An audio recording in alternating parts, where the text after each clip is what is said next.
I didn't know it was fancy dress, Fred. You look like an angry lizard. Got to make an impression, darling. Bohemian Rhapsody is directed by Bryan Singer and follows the band Queen from their early years through their Live Aid performance in 1985. Sort of. I'll get to that in a second. While director Bryan Singer has a couple really good dramas in his resume, my personal favorite being The Usual Suspects, you could argue, and I would, that he's best known for his work in the superhero genre, with his most recent being the not ironically titled X-Men Apocalypse. Let me go ahead and get this out of the way. Going into this movie, I was very much looking forward to seeing a movie about the band Queen. Unfortunately, while this movie may have Queen in it, it's not a movie about Queen. Bohemian Rhapsody is very much a movie about Freddie Mercury. Over the course of 134 minutes, which includes an approximately 15-minute abbreviated version of their Live Aid set, Brian May, Roger Taylor, and John Deacon get little to no backstory or character development. This was very disappointing, and in my opinion does a great disservice to both the band and Mercury. It turned the creation of some of their greatest hits into situational accidents while ignoring other songs completely. Because it's so Mercury-centric, it fills time by giving us backstory on Mercury that only Mercury would have actually known, so we're asked to take what is essentially the writer's best guess about Mercury's private life as gospel.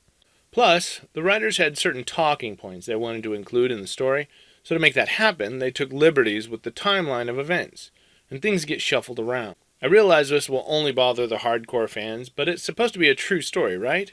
Why monkey about with it like that? Anyway, back to the movie.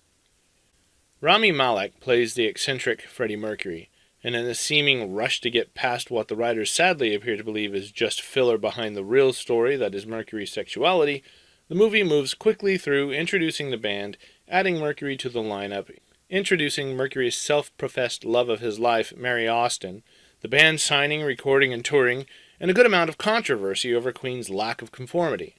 Years pass quickly, and much of what I would have considered the real story appears to have been left on the story room floor in favor of highlighting and exploiting what should have been merely a subplot. I've already heard one person say, yes, but Mercury eventually died from AIDS-related complications. That's a big deal, and you have to build up to that by telling his story.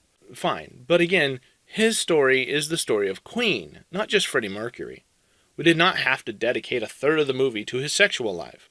Spoiler alert for those of you who haven't seen Straight Outta Compton, Eric Wright, better known as Eazy-E, also died from AIDS-related complications, and Straight Outta Compton didn't waste time highlighting his sexual life.